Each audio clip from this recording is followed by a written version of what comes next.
can see him as I see him, and as thousands of people see him. And you know, I always loved the time someone said to George, how can you run for president? You don't have any constituency. And George said, well, you know, I've got a great big family and thousands of friends. And that's what he has. For more than 40 years, George Bush has met every challenge his country and the world have offered up to him. The truth is, the more you learn about George Bush, the more you realize that perhaps no one in this century is better prepared to be President of the United States.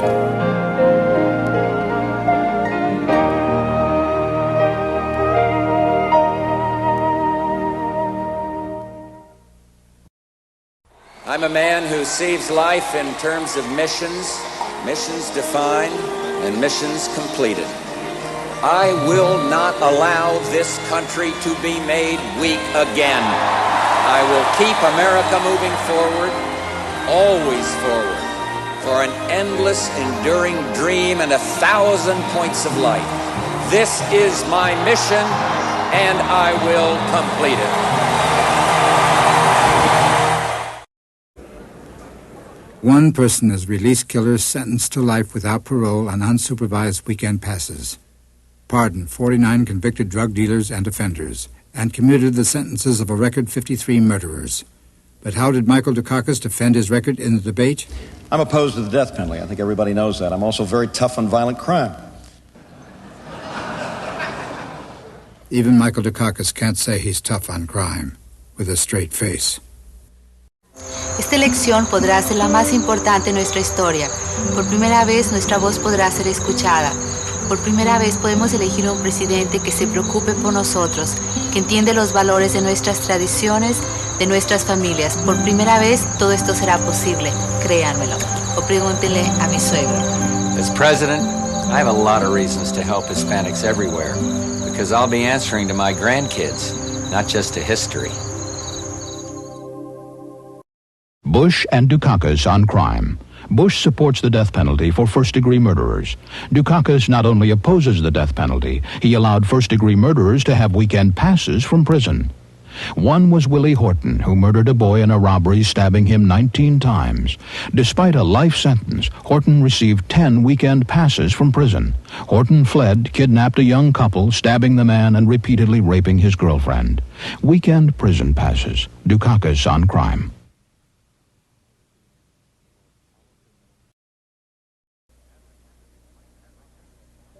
As a candidate, Micheal Dukakis called Boston Harbor an open sewer. As governor, he had the opportunity to do something about it, but chose not to.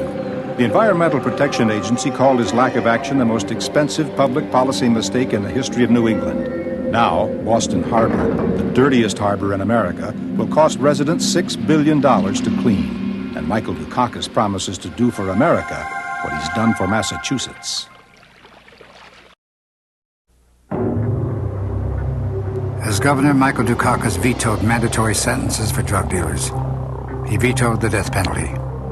His revolving door prison policy gave weekend furloughs to first-degree murderers not eligible for parole. While out, many committed other crimes like kidnapping and rape, and many are still at large. Now Micheal Dukakis says he wants to do for America what he's done for Massachusetts. America can't afford that risk. In the next 4 years, somebody is going to have to continue the arms limitation talks with Gorbachev. Somebody is going to have to find out if Gorbachev is for real. Somebody is going to have to deal with him and look him in the eye and not blink. This is no time for uncertainty, no time to train somebody in how to meet with the Russians. This is the time for strength and experience. This is the time for somebody who is ready on day one to be a great president.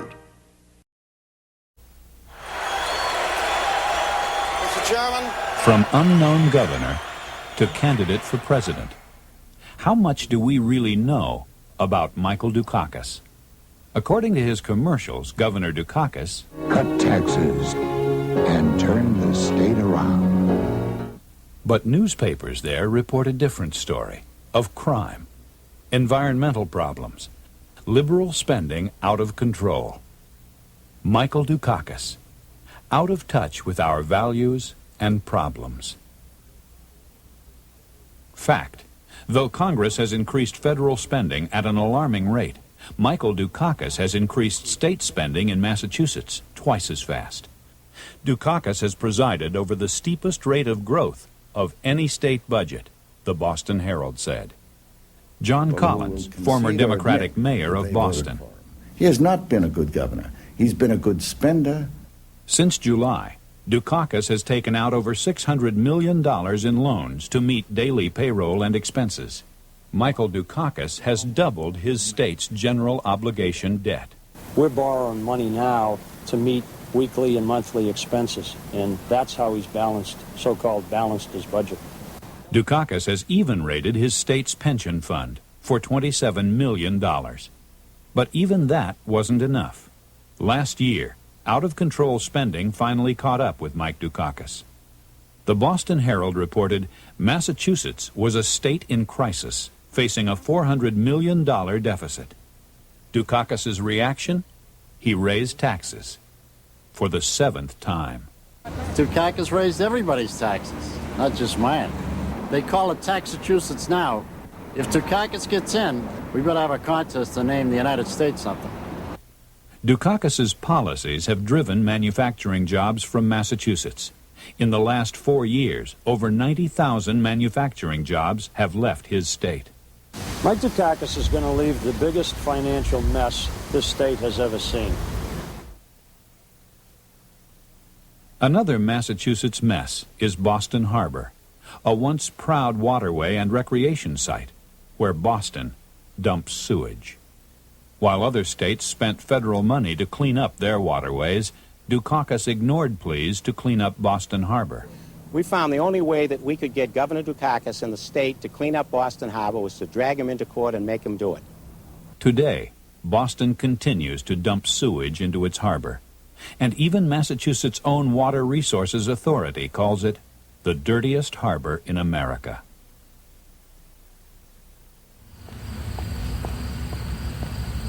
I think I live in kind of a safe neighborhood.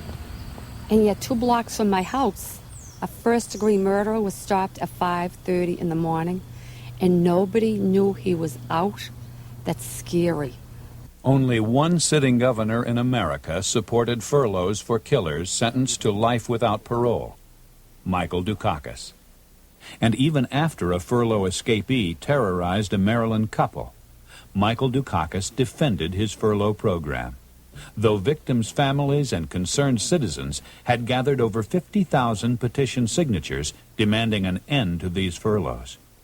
We went in and tried to meet with the governor. He ignored us. We had to picket. We had to do everything. I don't see any particular value in meeting with people, Dukakis told the Boston Herald.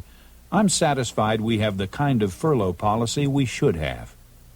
But finally, under unprecedented public pressure, Dukakis reluctantly ended the program.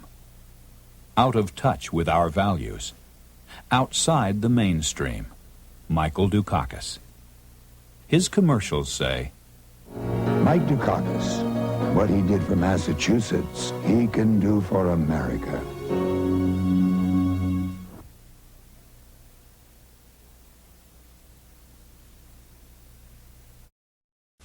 Micheal Dukakis has opposed virtually every defense system we developed. He opposed new aircraft carriers.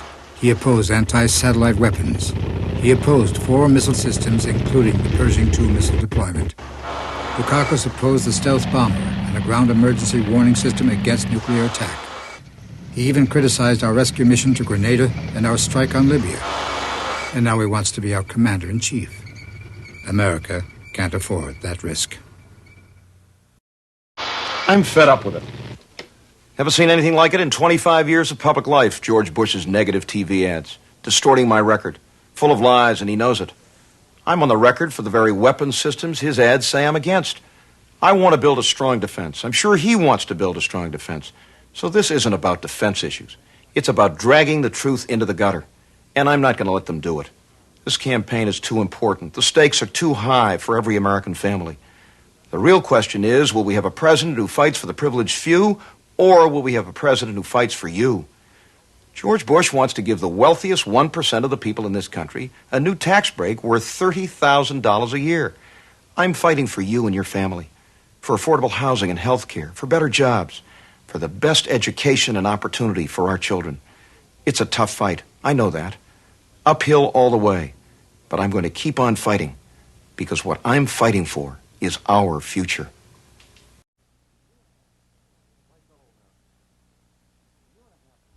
My fellow Americans, a year and a half ago, I entered this campaign as an underdog. Tonight, I enter the final days of that long journey, still an underdog. And some of you don't know much more about me than a name and a set of labels. Part of the fault may rest with our own effort.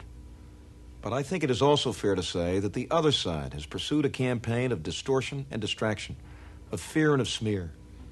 Are you satisfied with what you are hearing this year? Do you think this is the way to pick the President of the United States and the leader of the free world? Presidential campaigns should inform, not misinform.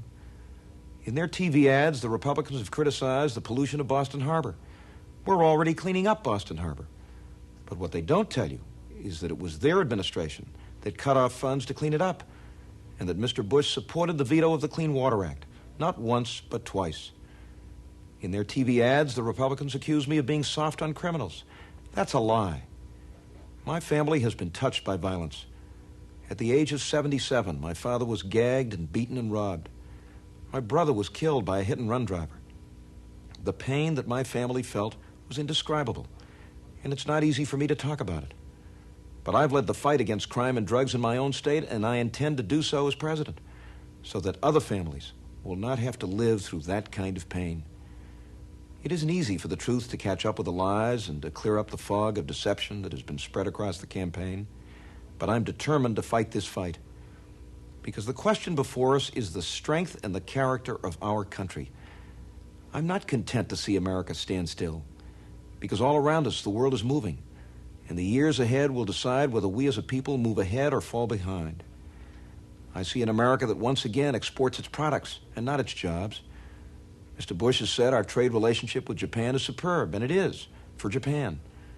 It's time for a president who will stand up and fight for American jobs and American workers. I see an America that is the master of its own house, not a country selling off its land and its assets piece by piece to foreign interests. Mr. Bush does not object to the wave of merger and of speculation that has put our companies and our country itself on the auction block. I see an America that is first in education, not one where our students rank 15th among industrial nations in science and math. And I see an America that truly does live up to the pledge of liberty and of justice for all.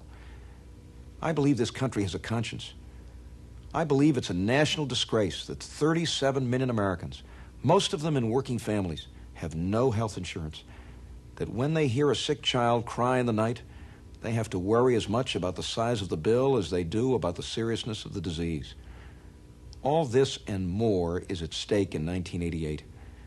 Beneath the rhetoric and the irrelevancy, there are fundamental differences and a single central question. On the things that matter most to you, who do you trust to be on your side? We know where Mr. Bush stands. He wants to cut taxes by $30,000 a year for the wealthiest 1% of this nation. He's on their side. I want to see us teach our children and house our homeless and care for our elderly and ask once again what we can do for our country and not just ourselves. There has been a lot of talk in this campaign about how likable the candidates are, but I don't believe America is ready to settle for indifference and complacency with a shrug and a smile. I may not wear my heart on my sleeve, but I hope that tonight you have some sense of what is in my heart. And in the remaining days of this campaign, I intend to fight my heart out for the things that I believe in. Hear our case and join our cause. Stand with me in the belief that the best America is not behind us. The best America is yet to come.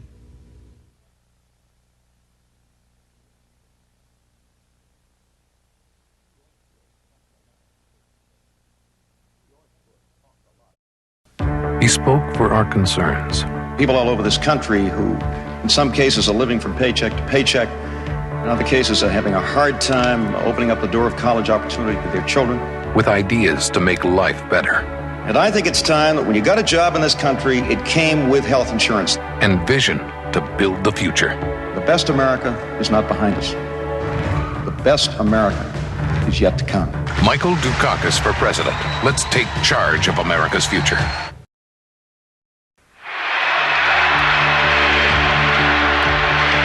We're going to build a kind of America where hard work is rewarded, where American goods and American workmanship are the best in the world. That's what this election is all about. He turned around a 10-year economic slide and created a boom that has made Massachusetts one of the hottest economies in the country. He brought people together, created over 400,000 jobs, and pushed personal income to the highest levels in the nation. He erased a massive deficit, balanced 10 budgets in a row, and cut taxes 5 times. It wasn't a miracle. It was leadership. By working together to create opportunity and a good life for all of us are enriched, not just in economic terms, but as citizens and as human beings. For a new era of economic greatness in America, Micheal Dukakis for president. We got a disaster on our hands. After all that rehearsal, I thought we had Quayle totally programmed. Not totally. Suddenly the words President Quayle even make me nervous. Benson looked great. You know, what if... Oh, it's too crazy. What is it? Is it too late to drop him? Bring in Bob Dole? Yeah, Dole. Yeah, you're right. It's too crazy. It's not that crazy. Rosemary. They'd like to sell you a package. Wouldn't you rather choose a president? George Bush is complaining about Boston Harbor, but Bush's administration cut funds to clean up Boston Harbor. Bush's administration cut funds to clean up California's coast, from San Diego Harbor to San Francisco Bay.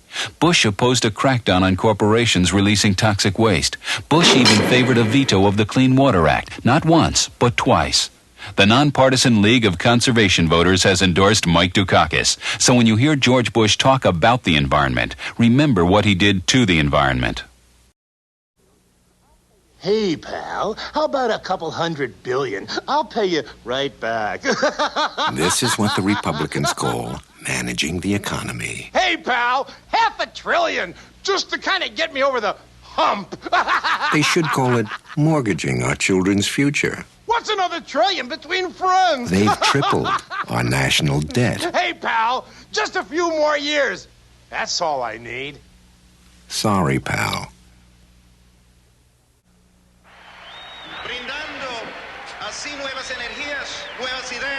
Micheal Dukakis. Como nosotros, la familia de Micheal Dukakis vino a este país con la esperanza de una vida mejor.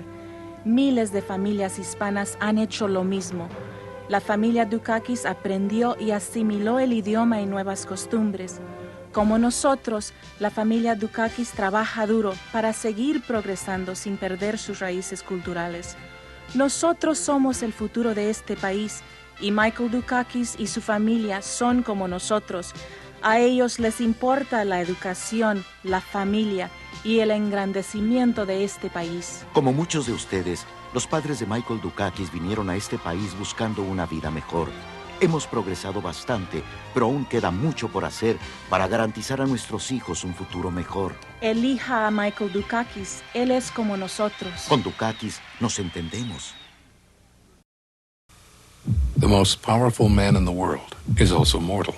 We know this all too well in America. 1 in 5 American vice presidents has had to rise to the duties of commander-in-chief. 1 in 5 has had to take on the responsibilities of the most powerful office in the world.